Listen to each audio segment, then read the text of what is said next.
Assalamualaikum warahmatullahi wabarakatuh. Halo semuanya, perkenalkan nama saya Natasha Putri, NPM 2010217. Di sini saya akan mempresentasikan mengenai 6 sistem hukum di dunia. Saya dari kelas G dengan mata kuliah Perbandingan Hukum Pidana. Menurut Freud, sistem hukum ialah rangkaian kesatuan peraturan-peraturan hukum yang disusun secara tertib menurut asas-asasnya. Sistem hukum sifatnya terbuka dan dapat dipengaruhi serta mempengaruhi sistem lainnya di luar hukum. Oleh karena itu, dalam sistem hukum terdapat persamaan dan perbedaan. Sistem hukum yang pertama yaitu Eropa kontinental. Sistem hukum ini berkembang di negara-negara Eropa daratan yang sering juga disebut sebagai civil law. Sejarah ini berasal dari kodifikasi hukum yang berklaudi Kekaisaran Romawi pada masa pemerintahan Kaisar Justinius abad ke-4 sebelum Masehi. Prinsip utama yang menjadi dasar sistem hukum ini adalah bahwa hukum memperoleh kekuatan mengikat karena diwujudkan dalam peraturan-peraturan yang dibentuk undang-undang dan tersusun secara sistematik dan di dalam kodifikasi atau kompilasi tertentu. Adanya sistem ini didasarkan pemikiran bahwa nilai dan dari tujuan hukum, kepastian hukum untuk kepastian hukum lainnya dapat diwujudkan apabila tindakan hukum manusia dalam pergaulan hidup diatur dengan peraturan-peraturan hukum yang tertulis. Dengan konsep tersebut, maka konsekuensi adalah hakim tidak dapat leluasa menciptakan hukum yang mempunyai kekuatan mengikat umum. Hakim hanya berfungsi menetapkan dan menafsir peraturan dalam batas-batas wewenangnya. Putusan hakim hanya mengikat para pihak yang berperkara saja. Sistem hukum ini menekankan pentingnya hukum yang tertulis, yaitu peraturan perundang-undangan sebagai dasar utama sistem hukumnya, sehingga sistem hukum ini disebut juga sistem hukum kodifikasi. Sistem hukum ini mengenal dua bagian utama, yaitu hukum publik dan hukum privat. Hukum publik mengatur kekuasaan dan wewenang negara serta hubungan antara masyarakat dan negara. Misalnya hukum pidana, hukum tata negara, dan hukum administrasi negara. Privat mengatur tentang hubungan antara individu dalam memenuhi kebutuhan hidupnya. Adapun yang termasuk dalam hukum ini adalah hukum perdata dan hukum dagang. Dalam sistem peradilan Eropa kontinental, hakim diikat oleh undang-undang sehingga dalam sistem ini kepastian hukumnya dijamin melalui bentuk dan sifat tertulis ada di dalam undang-undang. Artinya, hakim tidak terikat pada putusan hakim sebelumnya, seperti yang berlaku pada sistem Anglo-Sakson dengan asas presiden. Sistem peradilan ini tidak mengenal sistem juri. Tugas dan tanggung jawab hakim di sini adalah memeriksa langsung materi perkara, menentukan bersalah tidaknya terdakwa atau pihak yang berperkara, kemudian sekaligus menerapkan hukumannya. Metode berpikir hakim dilakukan secara deduktif, yaitu berpikir dari yang umum kepada yang khusus. Dalam hal ini, hakim berpikir dari ketentuan yang umum untuk diterapkan pada kasus in concreto yang sedang diadili. Contoh ketentuan hukum dalam peraturan Indonesia adalah kata-kata barang siapa yang berarti siapa saja berlaku secara umum bagi setiap subjek hukum. Dalam sistem ini juga menggunakan pula metode subsumti dan metode silogisme. Subsumti adalah suatu upaya melakukan peristiwa di dalam peraturan yang banyak dilakukan dalam perkara pidana. Suatu peristiwa hukum dicarikan rumusnya peraturan perundang-undangan yang dilanggar, seperti mencocokkan sepatu dengan kaki pemakainya. Yang kedua, sistem hukum Anglo-Sakson. Sistem hukum Anglo-Sakson mulai berkembang di United Kingdom pada abad ke-11. Sistem hukum Anglo-Sakson berlaku di kawasan Amerika Serikat, Kanada, dan beberapa negara yang termasuk negara persemakmuran Inggris dan Australia, termasuk Malaysia, Singapura, dan India. Sumber hukum dalam sistem Anglo-Sakson adalah putusan-putusan hakim atau pengadilan.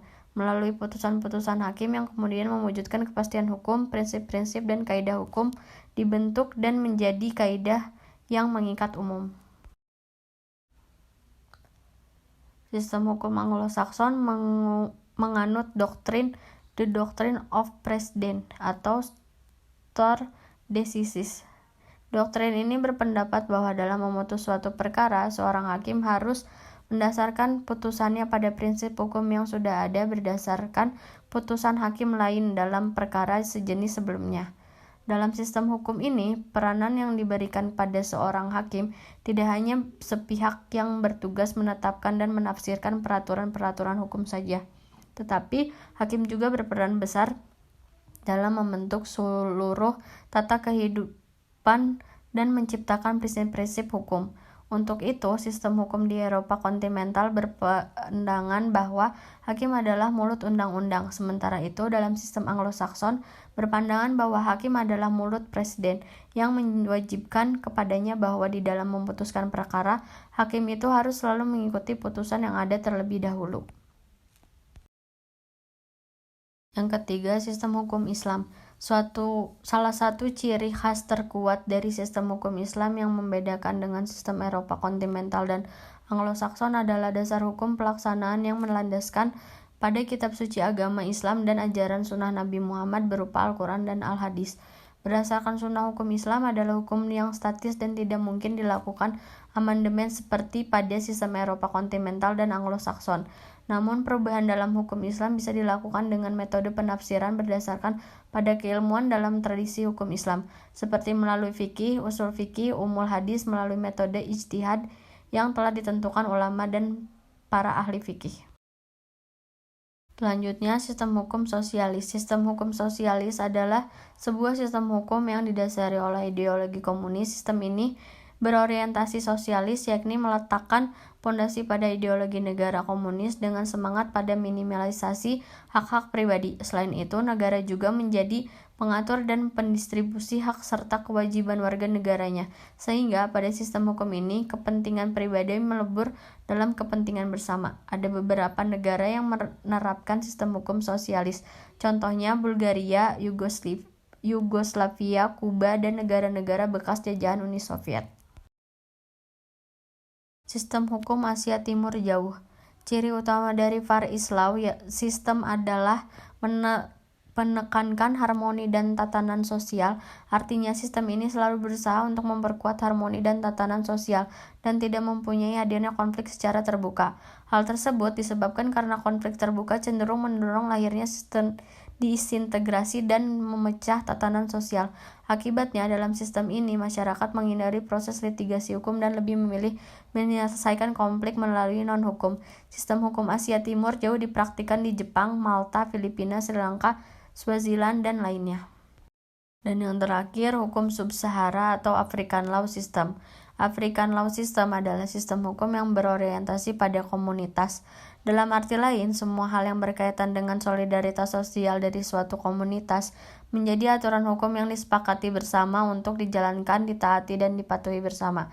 Dalam sistem hukum sub-Sahara, semua warga negara terikat dengan aturan komunitasnya. Dalam negara yang menganut sistem ini, aturan adat posisinya sangat kuat dan hampir semua isi hukumnya adalah kodifikasi dari aturan-aturan adat.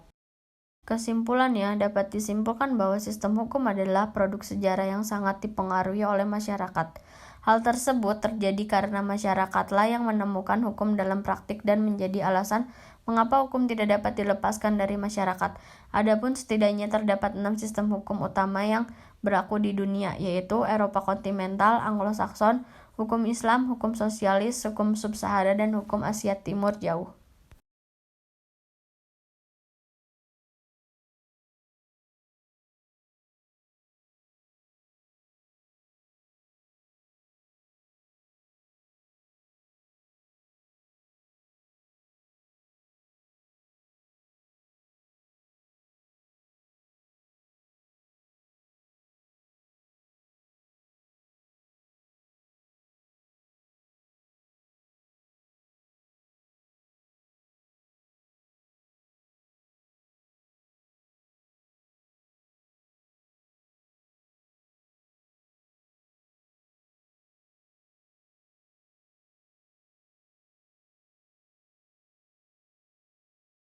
Demikian presentasi yang dapat saya sampaikan, kurang lebihnya mohon maaf.